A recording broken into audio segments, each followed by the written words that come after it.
Have you ever felt awkward when you walked into a networking situation, or maybe you've been asked to speak on stage and you're asking yourself the question, how do I really command a powerful presence? Well, my guest today is going to be talking about the formula for creating a powerful presence so that you can do better in your business and in your life. So stay tuned.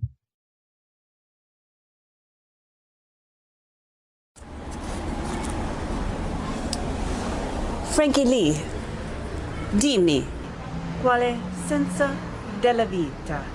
The meaning of life is to live la dolce vita, which is the formula for fabulous living. Hi, my name is Heather Picken, and welcome to the La Dolce Vita Show, the formula for fabulous living. I'm the catalyst in helping you to be more confident, create your dream business, and attract elite clients and live a fabulous life. Here's Heather helping you to upgrade your life to Fabulous. Upgrade your life to fabulous. Right, Frankie? You're fabulous.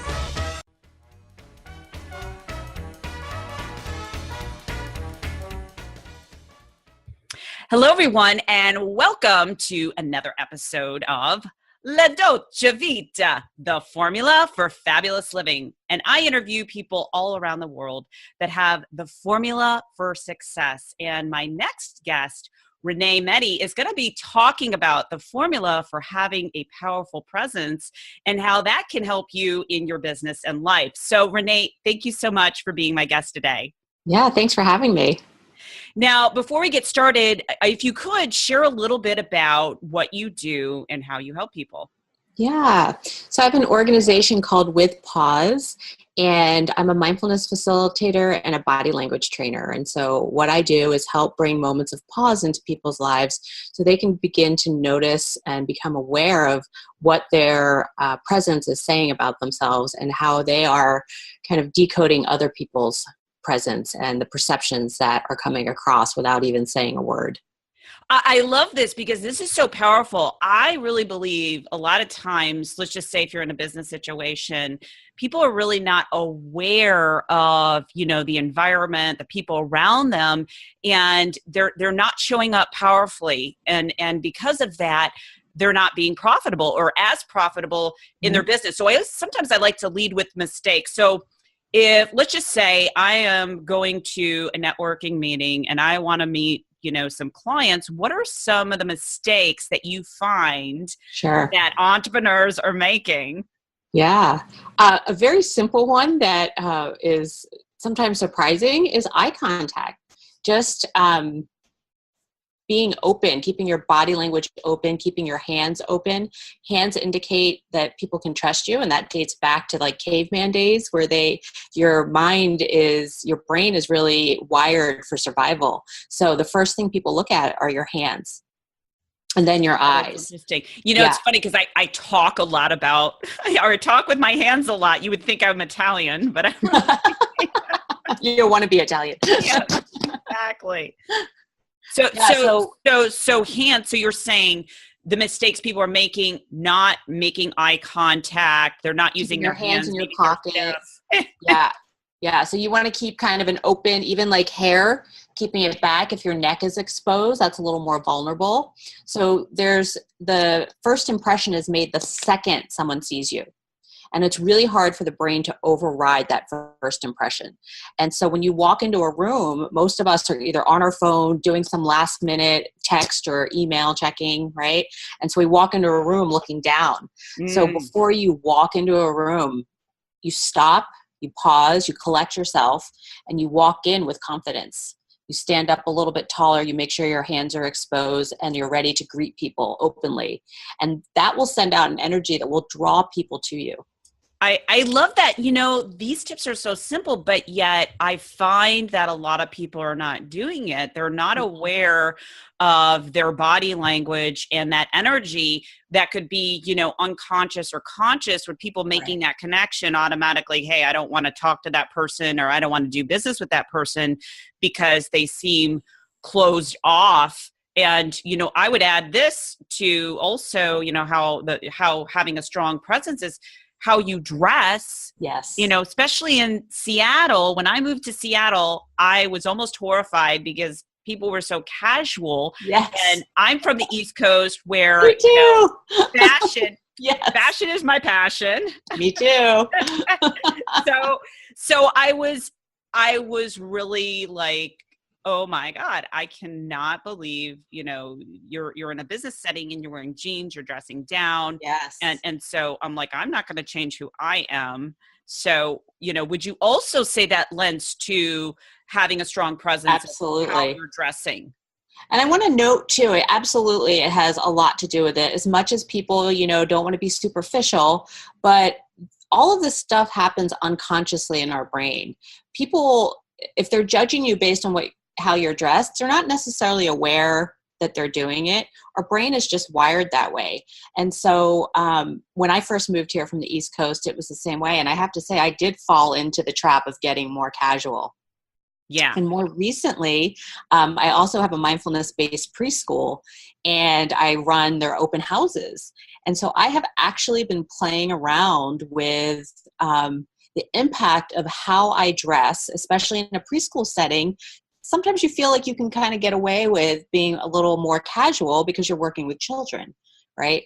And so more recently, I have been really dressing up a little bit more than business casual, not quite a suit, but dressing up, doing my hair, putting makeup on. And I think it makes a big difference in the impact that it has on people and how professional you are, the quality of the school, and then if they're applying or not. So it's been a really interesting response, just kind of my own personal social behavior experiment that I've been doing. I love that. And I love studying personally, like human behavior, to see Yes. how people react in a social setting, in a business situation.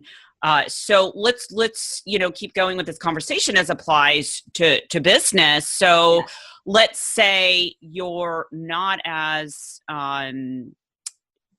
confident, because a lot of times people go to networking meetings or business functions, charity functions, where they know that their ideal clients hang out, but yet they feel self-conscious. So how can we feel powerful, have this powerful presence and not feel so self-conscious about, well, what are people going to think about when I walk in the room? And they're going to be staring at me, and how do I really just walk in the room with confidence? Yeah. Well, I also teach mindfulness. And so it's kind of an evolutionary process where I started with mindfulness, which helped me become more solid in who I am and just kind of be aware. Once you start realizing like what your triggers are, what your strengths and weaknesses are, then you don't care as much what other people think in terms of trying to prove yourself or having like that imposter syndrome.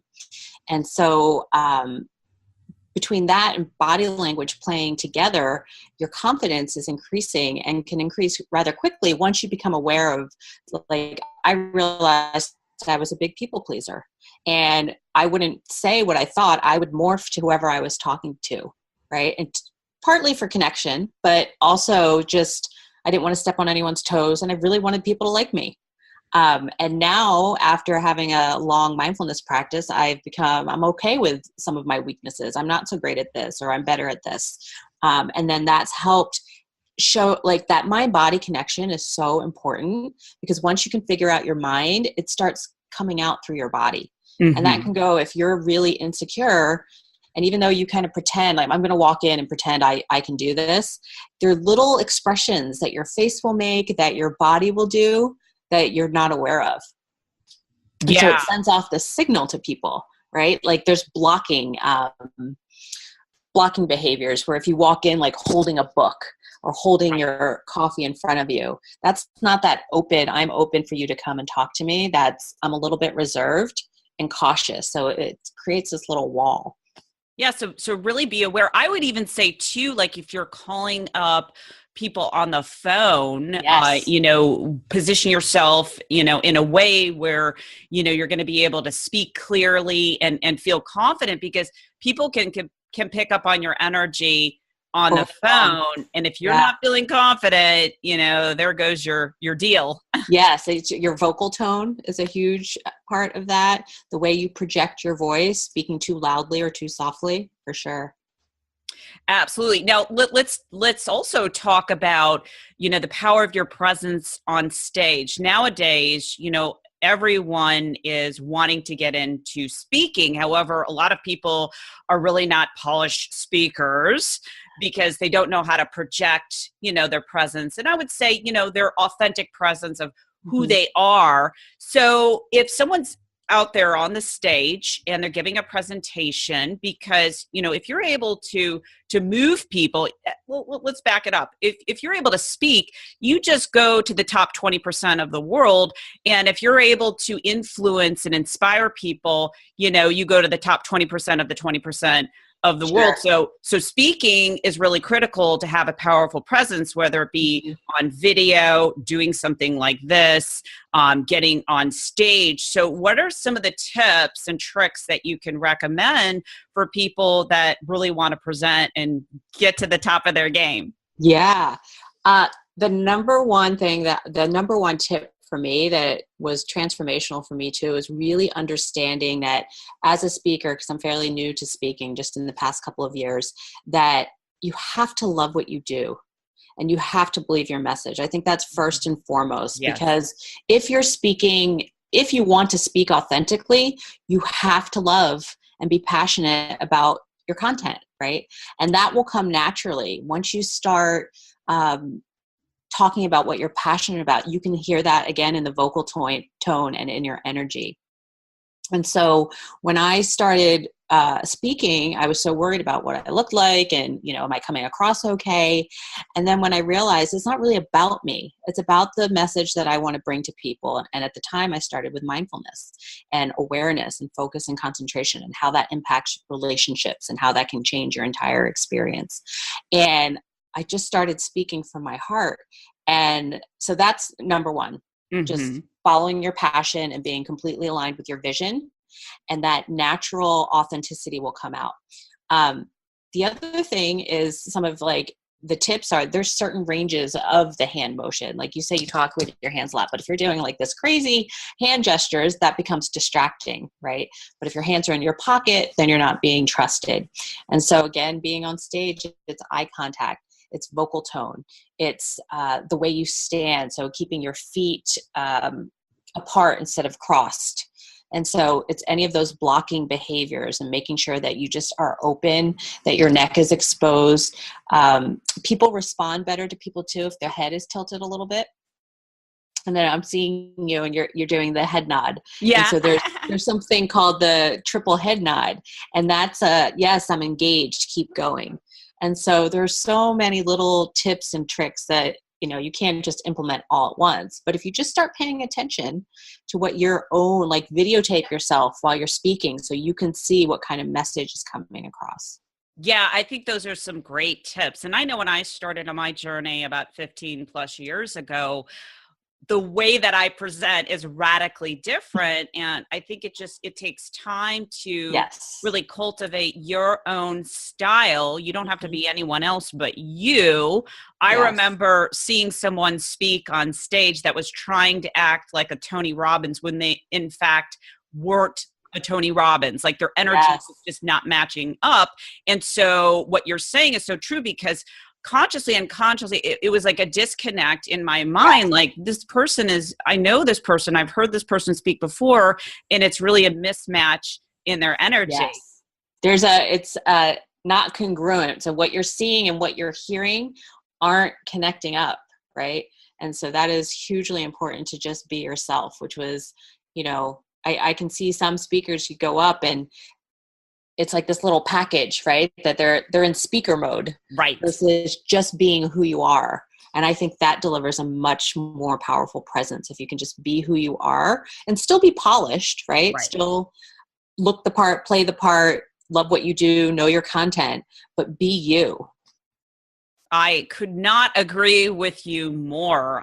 Instead of being stiff and rigid and formulaic, I love what you're saying about speaking from the heart. I know when I'm on stage, a lot of it, I'll have my talking points, but I never know where I'm going to go because it's just, emanating from my soul of this is the message I want to connect with people. I'm very inspired, and I really want to make sure that people get the right message. And so, I say, just don't get in your head and Exactly. be able to work with this. Now, let's also look at the other areas of our life and in using this, Yes. let's just say in relationships, because I could also see that would be really important too, being present and being powerful. Let's say if you're having a disagreement with your partner. Mm-hmm. So how could you use these strategies to show to your partner that you're open to communicate, you want to listen, you want to resolve, any kind of conflict?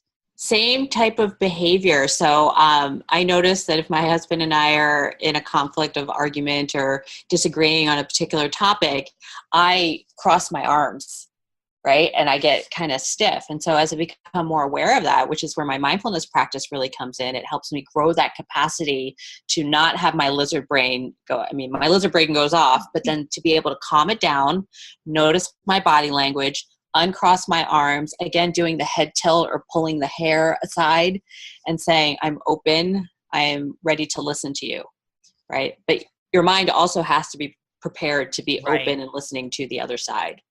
Absolutely, because, like if you're having a disagreement, if one of you is not, conscious or not really creating an awareness, then, you're dealing with kind of the fight or flight response. Yeah, from both sides, right? To be right. And instead of being, open and listening and, being more aware. So I think these things could be really helpful in relationships. Yes. And if you're a parent too, with your children, same thing. And they're super attuned to kind of your body language more than what you're saying. So just noticing your body language around kids as well is really important. I love that. And these are powerful tips. I feel everyone can improve on how they communicate by using their body language, using it in relationships, also using it to allow them to feel more confident. A lot of times people go into situations where they don't feel confident. Like, let me give you an example. Let's just say you go to a dinner party and you're invited with the person that knows everyone, and then you're feeling like, oh my gosh, I don't know anyone. And then, you kind of scrunch up there. So, how would you use that, let's say in that kind of situation? It's not a business situation, but it's in a social situation where, you're kind of new to the group. Yeah. It's funny. The thing about presence too is it's hard to describe to people in words, right? It's something that when you encounter someone with kind of a lower confidence, or, you engage with someone, you can't quite pinpoint what it is, but there's something about them, or someone that is just has so much charisma, right? And you're just like, what is it about them? Like you feel really drawn to them. And so, in a dinner party setting, if you know that you're going into this situation and that you're feeling a little insecure about it, or you don't know people, just start thinking about some conversation starters, so that when you're sitting with someone or right at the dinner table and your friend is talking to the people on the other side of them, that you have some good conversation starters to, get the ball rolling. Like, whoever the host is, how do you know the host is always a nice one if you're at a dinner party. I love that. Well, Renee, thank you so much for sharing your tips and strategies, using the power of presence, how to show up powerfully in your business and life. And before we go, where can people learn more about you? Oh, sure. My website is www.withpause, withpause.com. And then I'm on Twitter @withpause, and I'm also on Facebook, which is withpause, and LinkedIn, Renee Metty. Awesome, Renee. And if you're watching, whether you're watching this over on heatherpicken.com, over on my blog, or you're listening to this on iTunes, make sure you go into the show notes and you can find Renee's information there. Renee, thank you so much for being Thank you so much. Today. Love being on. Thank you. And I just want to leave one last message to you, the viewers, if you're watching or listening to this, and, really how you show up in your world and in your business really determines, the degree of your success. So if you know the secret sauce, that realizing that the power of your presence is really the formula, one part of the formula of being successful, and also being able to apply it in every single area of your life. So I hope you enjoyed this episode. Please rate, review, and subscribe so that other people can be aware of the show. Until next time, this is Heather Picken. Take care. So if you found this show to be fabulous, please share with your fabulous friends, rate, review, and subscribe on YouTube and iTunes.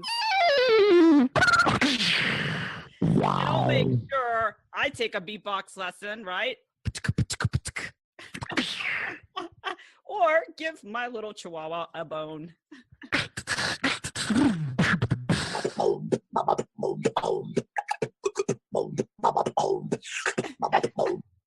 That's me. Fabulous.